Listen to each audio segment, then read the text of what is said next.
అండి, welcome back to Beulah Vivek channel. ఈరోజు అయితే కాకరకాయ తాలింపును చేస్తున్నాను అనమాట. చాలా ఈజీ అండ్ సింపుల్. ఇక్కడ మ్యాటర్ ఏంటంటే మనం చేదు లేకోకుండా కాకరకాయని తయారు చేసుకుంటున్నాము. ఎలా అంటే ఒక సీక్రెట్ ఇంగ్రీడియంట్ ఉంది. మీరు చివరి వరకు ఈ రెసిపీని చూస్తే మీకు ఈ సీక్రెట్ ఇంగ్రీడియంట్ ఏంటి అనేది అర్థమైపోతుంది అనమాట.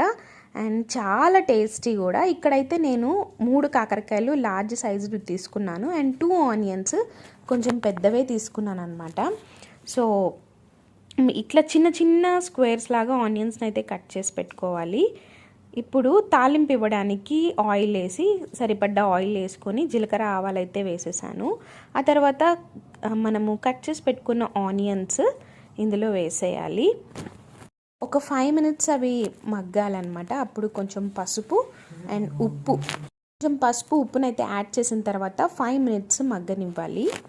కాకరకాయని మనము మంచిగా వండుకుంటే అంటే మనకు నోటికి టేస్టీగా ఉండేలా కుక్ చేసుకుంటే మాత్రం కాకరకాయని తినకుండా ఉండలేమన్నమాట. అంత టేస్టీగా ఉంటుంది.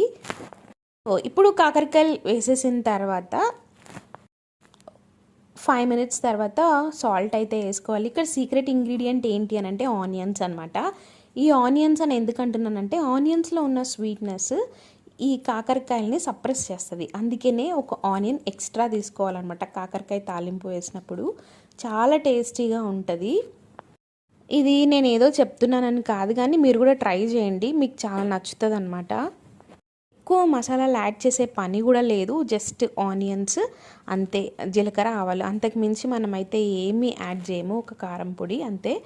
సో మీరు కూడా ట్రై చేయండి. రెసిపీ నచ్చితే లైక్, షేర్ అండ్ సబ్స్క్రైబ్ చేయండి. So see you in the next video. Until then take care. Bye.